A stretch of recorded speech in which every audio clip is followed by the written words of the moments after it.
आप सभी को नमस्कार। आज हम लोग बात करेंगे एक पुस्तक, संभवतः 2021 में छपी पुस्तक थी, एक पुस्तक की, saffron swords centuries of Indic resistance to invaders. इस पुस्तक की लेखिका का नाम है मानुषी सिन्हा रावल।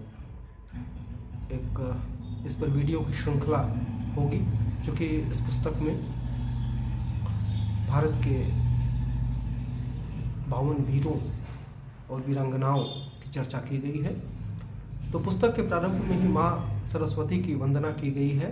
सरस्वती नमस्तुभ्यं वरदे कमरूपिणी विद्यारंभम करिष्यामि सद्भिर्भवतु मे सदा।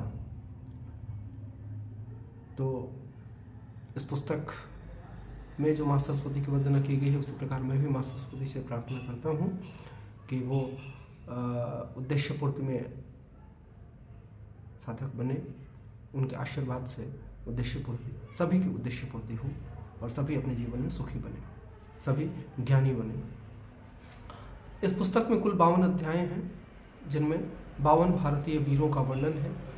उन भारतीय वीरों की वीरता का जिनके बारे में हमें औपचारिक इतिहास की पुस्तकों में या तो नहीं बताया गया है या बहुत कम बताया गया है। इस पुस्तक के माध्यम से अपने पूर्वजों की कीर्ति को जानने का जो मौका हमें मिल रहा है, उसके लिए लेखिका मानुषी सिन्हा रावल जी बधाई के पात्र हैं। वास्तव में इसलिए कि जो मेन स्ट्रीम इतिहासकार हैं, वे सामान्यतः आर्थिक इतिहास लिखने में लगे रहते हैं, राजनीतिक इतिहास को छूते नहीं। और राजनीतिक इतिहास जब लिखते हैं तो मध्यकाल को इस प्रकार से रूपायित करते हैं मानो हमारे पूरे मध्यकाल पे विदेशियों का आधिपत्य था। इस पुस्तक का पहला अध्याय राम प्यारी गुर्जर पर है, जिन्होंने 40,000 स्त्रियों की सेना के साथ तैमूर और उसकी सेना को धूल चटा दी थी। और अंतिम अध्याय शांति घोष और सुनीति चौधरी पे है, जिन्होंने ब्रिटिश मजिस्ट्रेट को गोली मार दी थी। स्पष्ट है कि लेखिका हमारे तथाकथित अंधकार युग से रोशनी की किरचें खींच लाने का प्रयास कर रही हैं।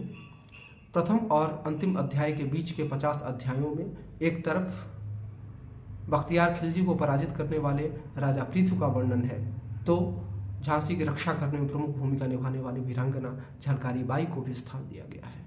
गढ़वाल की रानी कर्णावती के बारे में कितने लोग जानते हैं, जिन्होंने मुगल सेना को पराजित किया था और जीवित बचे मुगल सैनिकों की नाक